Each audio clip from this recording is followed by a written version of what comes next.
Hey guys, Mike here, the Detroit Borg, with a sneak peek of the new plastic iPhone. So this is just the back shell of the phone. And as you can see, it actually integrates all of the chassis components as well. So we don't have our battery or the display or anything like that. We just have the chassis components like the EM shield, the frame for the buttons, and the digitizer. And we even have the lenses for the camera and LED flash. But let's go ahead and take a look at this design. So the interesting thing here is that we have an all plastic design as opposed to a metal or glass design as we've seen with other phones. Now this will probably, or with other iPhones, this will probably succeed the iPhone 4 and 4S in the lineup. So the iPhone 4 and 4S were glass, which were shatter prone, and as you can see, it's also quite a bit thinner than those phones. But this is gonna, when we get the iPhone 5S, we'll probably have the iPhone 5S, the iPhone 5, and then this phone. We're not sure what it's going to be named at this point. But this is sort of like a merger of the iPhone 3GS. As you can see, the short-lived white version of the iPhone 3GS. And then we have the iPod Touch. So if you merge those together, you get something kind of similar to that. So again, this is a 4-inch screen, which is interesting. So we go from a 3.5-inch on the low end to a 4-inch, presumably Retina display. As you can see, it's similar in design, but not as thin as the iPod Touch. So you have similar ports here, such as your speaker grills, your lightning port. We do have those 2 screws at either end. We have our headphone jack, and of course, since this is a phone, we have our mouthpiece right next to it. Now, if we compare that to the iPhone 5, you can see it's kind of similar in overall thinness. It's not quite as thin. It's a little thicker. It's also a little wider than the iPhone 5, which is kind of hard to illustrate here. So let me see if I can situate this a little bit better. So as you can see, it's a little bit wider than the iPhone 5 and presumably the iPhone 5S, which is likely to share the same design. So you can see down here again, headphone jack, our microphone, which is much larger here than that small microphone here. We have our lightning port and 2 screws, as well as those speaker grills here. So quite a few more of them here. Now, what you'll see here is that we're missing the buttons or cutouts for the buttons. So if you look inside, you'll see them.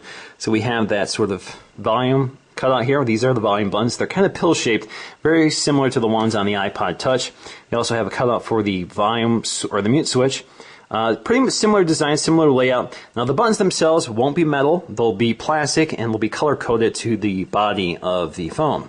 Same with the sleep wake button up here. You can see right here it's also pill shaped. And if you look on the other side, you'll see the SIM tray, also with a hole indicating where the SIM tray will be. So the SIM tray will also be situated here, presumably also a nano SIM. Now on the back we'll see our iPhone logo with that new thinner font. So if you look at the fonts for the iPhone 5 and the new iPhone plastic edition, whatever you want to call this, you can see it's a little thinner font, probably to go along with the new iOS 7 aesthetic. We have our black Apple logo, which is actually very similar to what Apple has been doing with recent product redesigns like the Airport products, the Airport Extreme and Time Capsule. Up here you'll see the lens for the camera. So you can see it's also anti-reflective. We do have our lens for the LED flash, so it's just a single LED flash. We also have our microphone. This is very similar to the layout for the iPhone 5, as well as the iPod Touch 5th generation. Now, of course, the big story here is that we lose the beautiful design of the iPhone 5. So we don't have that beautiful mirrored chamfer, the glass trim pieces, the all-aluminum unibody construction, as well as that very thin design.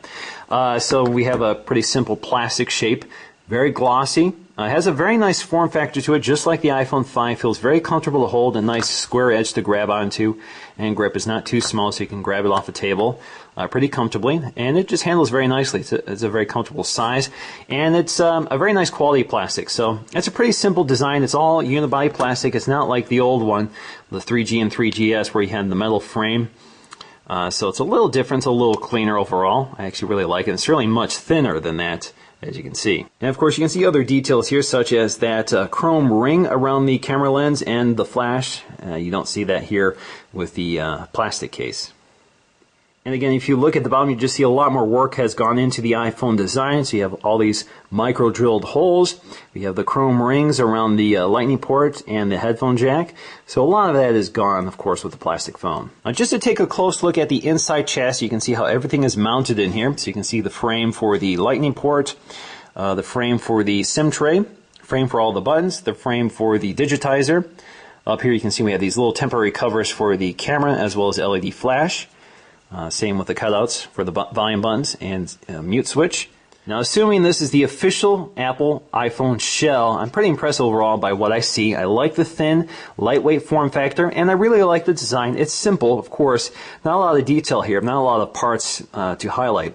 Certainly not as beautiful as the iPhone 5 with that aluminum design and glass, or even the iPhone 4 and 4S with that aluminum and glass design, but it's a little more durable, so when you drop this, you're less likely to shatter the back panel or dent and scratch the metal, because plastic is a little more forgiving. So this phone is probably a little easier to live with, at least if you want to go caseless. And of course, you also get multiple colors, so if that's important to you, you do have an option to pick a color other than white or black. And you get a 4-inch phone. So you go from a 3.5-inch phone to a 4-inch phone, which presumably will also have a Retina display, just like the iPod Touch and the iPhone 5. So you get a big spec upgrade there, and you probably will see better internal specs and a better camera, both forward-facing, so perhaps a full HD FaceTime camera, and perhaps a 5-megapixel autofocusing camera on the back. We'll see. So you do get better internal specs, so you get a better experience for the price. I do have to send a big shout out and a big thank you to Sony Dixon, who supplied this for me. I've known Sony for quite a while now, and he's kind of the leader in terms of leaking Apple goods these days. He has a lot of connections in the supply chain, so you probably want to follow him. So I'll post a link in the description below if you want to check him out, and he'll keep you updated on all the latest Apple news that he is on the forefront of. So that's going to do for me, guys. Thanks for watching, and I'll see you again in the next video.